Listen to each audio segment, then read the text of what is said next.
Ladies and gentlemen, welcome back to Ball Watching Sinbin Edition. George, this is number 6 for us this year. Getting to touch base with you. I know with our last one, you and I were late night recording on a recap. I forget the game now, but tensions were high. But how are you, George? I'm good. I'm good.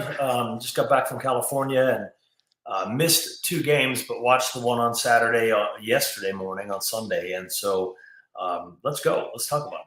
Oh, I love it. I love it. The people have been clamoring. We put up the George signal, and it's good to see that you've responded in due time, George. So I'm excited to get into this. But yes, Atlanta, the 1-1 draw was a match laden with thoughts and obviously the viral moment now of the referee that has gone through all of the soccer scape and captured a lot of attention and eyeballs in this. So I'm excited to get your eyeballs on this, George, and specifically starting us off with the infamous now overturned goal that Thor scored on Saturday night. And I'm gonna queue up for anyone that's watching us on YouTube or anywhere.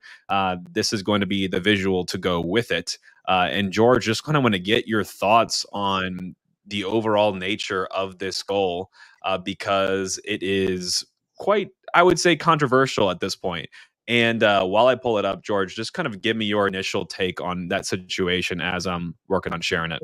Let me start, Jake, with actually my opinion of the overall performance on Saturday of the referee. And it actually was pretty good overall. Okay. But then they have what are key match incidents. And so, or critical match incidents, there's some nomenclature changes going on. And so that's really these things that we're about to talk about. But to be totally honest, in general, that game was pretty well refereed. And then we get to these points, right? So this particular situation you're about to show, there is a goal scored by St. Louis. I believe it was Thorson. Klaus is clearly in an offside position. There's no question whatsoever. But the question then becomes for the referee crew, and in particular the assistant AR2 and then the referee, is did Klaus have involvement in the play? Was he interfering with the goalkeeper with a line of sight situation?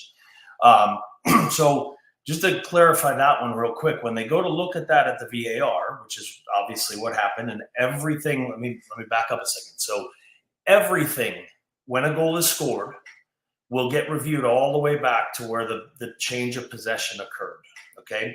So this is a situation where Thorson scores. Klaus is in an offside position. Clearly, the assistant referee is indicating that probably through voice initially, and then flag up. You have a potential for a penalty right there, maybe a bit soft in the middle on Durkin. And if you look here, you'll see Klaus in an offside position, and you see a deflection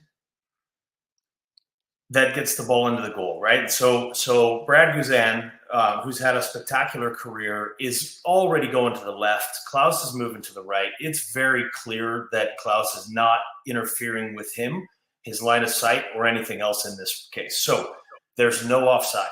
All right. So they've made that decision. Using Philip Dujic's words, however, the play will get reviewed all the way back over to the change of possession. Okay. Every single goal that's scored is reviewed all the way back to the change of possession.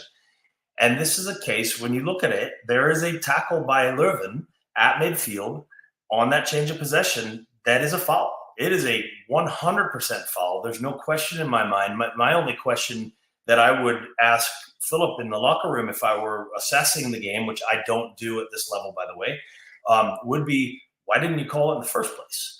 Because it's a pretty clear foul. It could have been his angle. It could have been his proximity. I think he was standing behind Leuven, which makes it look a little bit different to him. But this is 100% a foul, and you're going to get this brought back every single time. So, yeah, and unfortunately, the replays I was able to show copyrighted for the full clip I wanted to show. But yeah, you can't see much of the Leuven challenge if you're watching with us visually. I absolutely agree. It's a foul. And actually, looking back on it too, maybe it was a little bit the angle, but absolutely a foul for sure that Leuven commits there. I mean, it sucks that, we have that then build up, go down, and we're able to score that goal when we haven't scored in 300 plus minutes. So it's ultimately very frustrating. But George, I actually really, really thought they were going to call Klaus on that screen. Does the deflection off the defender potentially negate that? No, so the deflection doesn't negate it. The deflection is only how the ball goes into the goal, right? Mm-hmm. The question is when the ball is played by who scored the goal, Thorson? Yeah. Yeah. When the ball is shot on goal by Thorson, is Klaus interfering with play? And in this case, it's interfering with the goalkeeper's line of sight. And it's clear that he's not, because Brad Guzan makes a move. He starts his dive to the left, and the ball deflects and goes to the right, which is how the ball goes into the goal. Okay, so this is a case where there is a potential, but he is not in his line of sight there. He can see clearly. And then the deflection changes everything. So Brad starts his dive to the left. Yep. The deflection is what puts the ball into the goal. Yep. And that's pretty clear. No, I agree. So I was in the stadium for this, George, and just from watching these get called back, it feels like time and time again on the screening, the offside screening. Yeah. I really, really thought that was going to be the callback. So when I'd seen Leuven's challenge, and I think in that moment, I'm like, oh, that looked a little dicey, but they kept it going, and I thought the referee had a good stance on it. So I'm like, well, clearly I didn't see enough there, and the referee didn't either, so they let it go on. But I want to just ask George, obviously not as much refereeing, professionalism here, but like, what'd you think about the delivery of that? And do you think, I was talking to my wife after the game because it was she and I driving home and she was dealing with my frustration. And I want to clarify that I don't know who has to say this or how. I love the new announcements. I think that's great. That transparency is good. But maybe let's deliver the gut punch first, versus, give us the good news we did want to hear and then just follow it up with a smackdown. So I think the challenger, so I don't really have much of an opinion. I think they're all trying to find their way as to how they're going to do this, right? We're only a few months into being able to even announce this. The funny part is that he reminds me in this case about the hockey goalkeeper or the hockey referee, Wes McCauley, who is known for a little bit of dramatization in the way he delivers that news. So, but that said, what I don't know and why he may have done that first is if it was communicated in the stadium or potentially on television, more likely on television than the stadium, that there was a review for an offside decision, right? So if they've communicated that in any way, either on the big screen or on again through the announcers on the television, he's going to start there. He's going to start with what that review was for, which is why you get the big however, and go back to the foul that occurs at midfield on the change of possession. Last thing on this, George, I just want to pick your brain on is the ethics of this. I love the game and I love the integrity, and I'm not an anti VAR guy either. I'm not a person like that.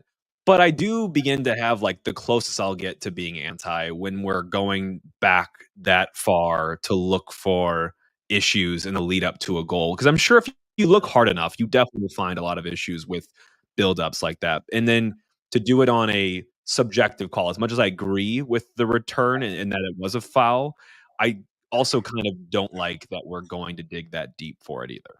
So I hate to tell you, but we haven't experienced the worst.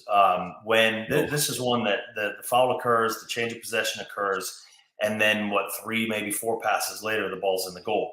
Right. It can happen. And I know in the testing early on in this, and whenever they were doing it in the early 2010s, that, and not just with MLS, this was just FIFA in general, that there was a foul that occurred in the team's penalty box on a change of possession. The ball was knocked around probably for 3 or 4 minutes as they moved the ball down the field. There was a penalty called on the other side of the field. And they did a video review to then bring the ball back for the other penalty. Okay. That is entirely conceivable in this case. And if you think this was bad, can you imagine what the crowd reaction is going to be like in that kind of a case, right? But it's completely conceivable that a team knocks the ball around for 30 minutes, or 30 seconds, a minute, 2 minutes, maybe more.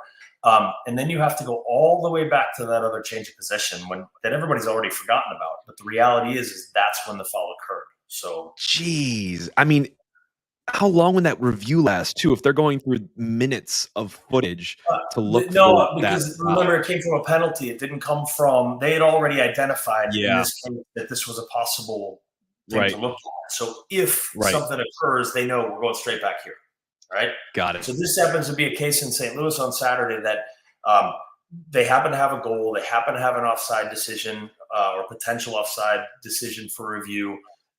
There's another. I mean, if the foul doesn't happen, if there's offside and the foul doesn't happen at midfield, like I said before, you could conceivably say that Durkin was fouled by a push in the penalty area. So now you're looking at that too, Mhm. uh, because that happens before the offside decision. So this is a really complicated one that results negatively for St. Louis, but the reality is they got it Yep, right. yep. Understood. Yeah, looking back, I agree now, but man, in the stadium, it was rough, and that situation you laid out, I feel like we're, like, a week away from having something as bad as that happen to this club because things Right. rough recently, when the things aren't going for you, they're just not. Well, that's right. And to to that end, George, the misfortune shortly, popped up again with the PK that Thorson, now concedes. So I'm going to share a screen of this challenge. This one, I still have struggled to find a perfect angle, and this could be why this wasn't overturned either.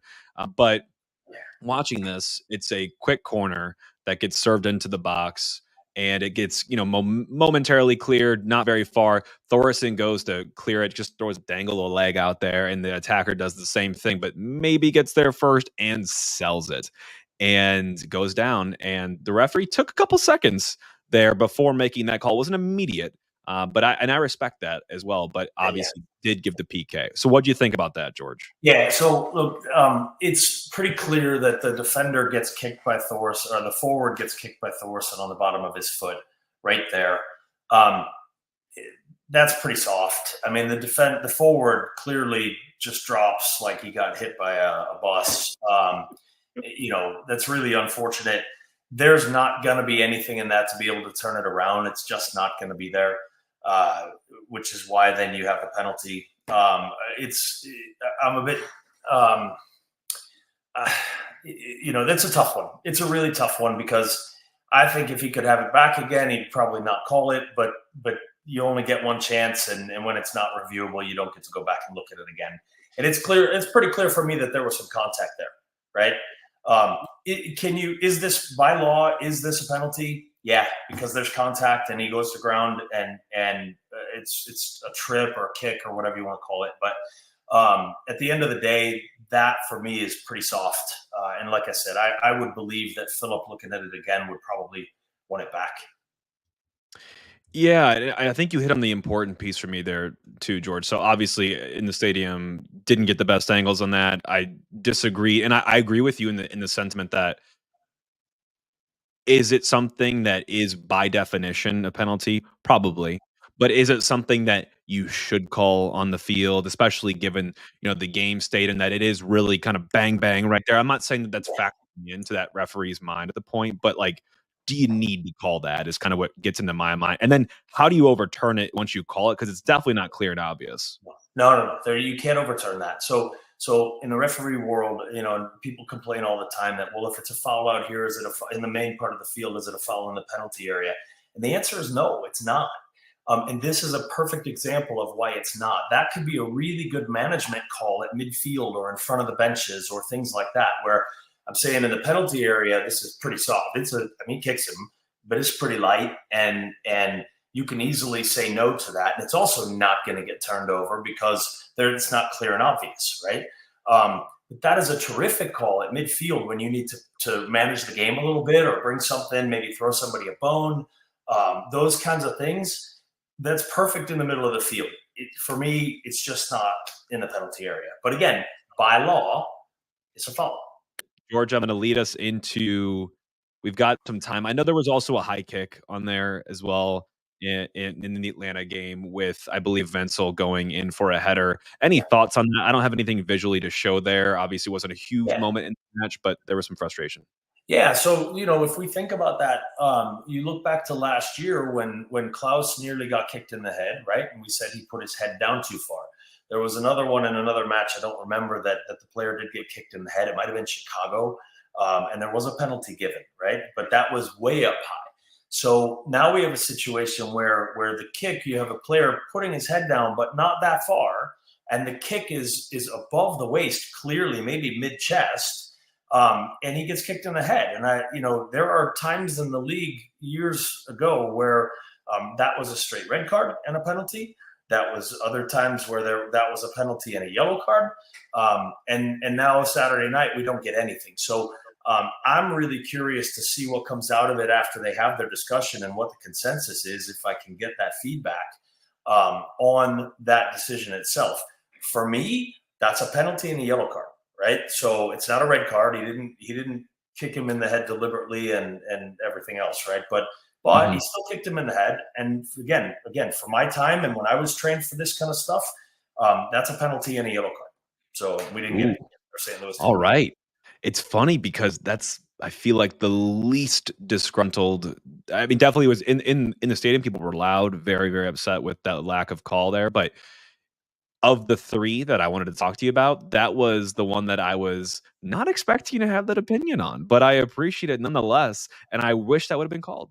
Yeah, I go back to, and if Taylor Twellman ever reads this, I don't even know, or sees this, I don't know if he knows that I was the assistant referee on this game, but I know Steve Ralston does. But New England was playing at LA, and the ball gets served from right in front of me. And a guy by the name of Danny Califf is a defender for LA. He had played for Philadelphia for a while. He's all at LA at this time. Taylor Twellman goes diving in, is probably between waist and knee high as Danny turns and goes to clear the ball and catches Taylor solid on his face. And I'm pretty sure Taylor broke his face. That was one of the times he broke his face. And it was really ugly. But the foul was on Taylor for a dangerous play, right? This wasn't a penalty and a red card. This was a foul going out on Taylor Twellman for a dangerous play.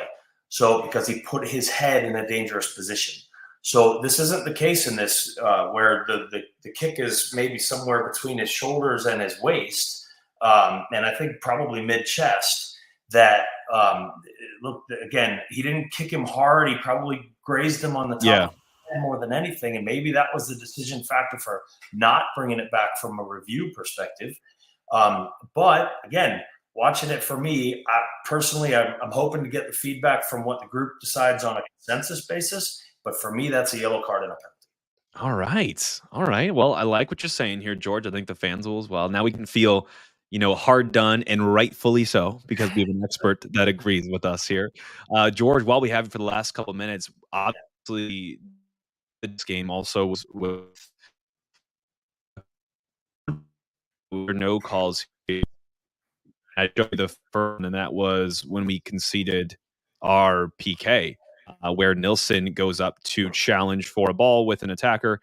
And from what I had seen, and I think you thought this as well, it looked like a pretty fair challenge, being shoulder to shoulder. But in review, they called this a penalty. Or actually, hold on, George, that was called on the field, so it wasn't overturned. And I think a lot of fans thought it should be. So what did you think about that? Yeah, so I instantly went to Twitter and said that's not a penalty for me. It's shoulder to shoulder, and I still think that way. So the shoulder, and I've said this before, the shoulder is not just the side of your shoulder here. It's also wraps around to the back of your shoulder. Where you can't shoulder someone is in the middle of their back, right? Right. And that then is a foul. So if I go back to the Klaus shoulder against against Kansas City. The other one in that game from Durkin, that was a solid shoulder tackle. Let's come forward to this one. For me, this is a clear shoulder tackle. And if you talk about maybe their legs got wrapped up, they don't get wrapped up until they don't get tangled up until the shoulder tackle happens, which throws them off balance, right? So all of those things, for me, this is not a penalty. I can clearly understand why. I said in the tweet that I don't know why this wouldn't get sent for review. Okay, that's not real fair because it's not clear and obvious error. I don't think after seeing it over and over. But again, I don't. If I were the review person, I probably would have sent it down. But I don't know what their instructions are either directly. So for me, that's not a penalty. But then you come forward to the St. Louis Atlanta game on Saturday, and early in the match, you have Thomas Totling gets shouldered, in my opinion, completely fairly. The ball goes out for a corner kick. Thomas gets upset, and the referee did give a foul going out, right? But that's a clean shoulder tackle for me. Yeah. And it should have been a corner. And then fast forward all the way to the end of the match where Indiana Vassilev does the same thing, keeps the ball in play, but the referee called a foul going out. Again, another clean shoulder tackle for me, but at least in that case, he was consistent. And I've said it before, even those things, you have to go game by game. If there's a certain level of foul that's being accepted, remember foul, not a clean shoulder tackle, but a certain level of tackle that's being accepted, then fine, we let it go. If there's a level of foul, even if it's a shoulder tackle can easily become a charge that is not legal. Then okay, as long as it's consistent, at least I can live with it. But again, I prefer a game that they can tackle with their shoulders relatively strongly. And if they end up on the ground, then they should probably spend more time in the weight room. I love it. I love it. Official endorsement from George is get in the weight room. I should have spent more time in the weight room, and I'm 6'2". Well, no, I agree. I think all shoulder challenges, in my humble opinion, watching the game, should be innocent until proven guilty. It's good to have some contact out there watching the game. I mean, I think it's good for the game. I think people that remember our sport a lot for the diving. So I think those challenges go a long way in getting us out of that perspective. But lastly, George, I wanted to show you just the final call that Dallas, that was obviously another controversial one that we remember or harken back to, I think, Durkin being called on a very similar challenge earlier this year with, failing to clear a ball where it careens off of a hand and creates a handball. And in this, out of it, I don't have a replay available for you here, George, but it's essentially a failed clearance that hits off of the hand as a result, and no call on this one. Yeah, so I'd like to point out that before we go after the referee here, that St. Louis missed the shot anyway, right? They didn't score. And had they scored, we wouldn't even be talking about this. So that said, this is a situation where a deflected ball off of a player or a player trying to play the ball and immediately hits that player's hand defensively. The International Football Association Board, or IFAB, those who make the laws of the game, have said that this is not a penalty. Okay? So when you go into this particular situation, and I'll go back, remember we said Chris Durkin, you mentioned it before, got called for something similar. Absolutely correct. I was of the mindset that Chris Durkin's was a clear handball and a penalty because he tried to play the ball and it went directly off of his arm. I'll tell you, I went in the locker room and talked with one of the referees not long after that, a week or so after that. And his response to me was, it shouldn't have been a penalty. So you can't make a wrong or right later on, right? Two wrongs don't make a right and all of that other stuff. This is a situation where St. Louis got the wrong end of a decision with Chris Durkin. And unfortunately, they got the right end of a decision here, which wasn't a penalty that everybody wanted. Oh, man. What a drab way to end. But I get it, right? I mean, it's just unfortunate. And you're going to get those variations from time to time. And you do expect things to come out in the wash over the course of a season. But I think right now we're just, unfortunately on the wrong end of some of these, and on some of them, I think justfully, good calls that are just not popular.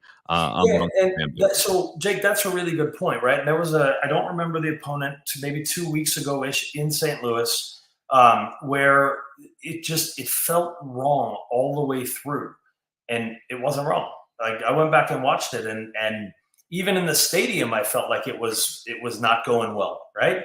But at the end of the day, and I was in the stadium directly across, I don't know, maybe 129 or something like that. In the stadium, it didn't feel right. I went home and watched it the next morning, and it wasn't bad.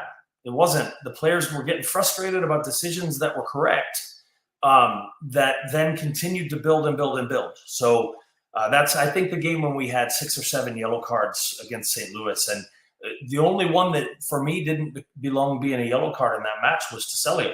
Now, not going to matter anymore, unfortunately, for Right. Celio, and a shout out to him because we actually saw him the night before at the Camo X Michelob Ultra thing at Hot Shots, right? And so what a good man, what a good dude. Just fantastic guy, down to earth. And then the next night he goes and, or 2 nights later, he goes and gets a season-ending injury. So, but and I told him that night, I said, he says, it's no yellow card. I said, tell me, don't worry, it's not even a foul. So, it's one of those things, and that's the only one. The other 5 or 6 that we had, they were yellow cards. Yeah. I mean, and the referee tied his own hands because he was given a couple of early yellow cards and he had to maintain that consistency. So those are things that do get referees not in trouble, but they get them in trouble in the game. But we ask for consistency. So when they're consistent, we get mad. When they're not consistent, we get mad. So it's all the emotion of the game, and a lot of this is the buildup of just what's happening for St. Louis too.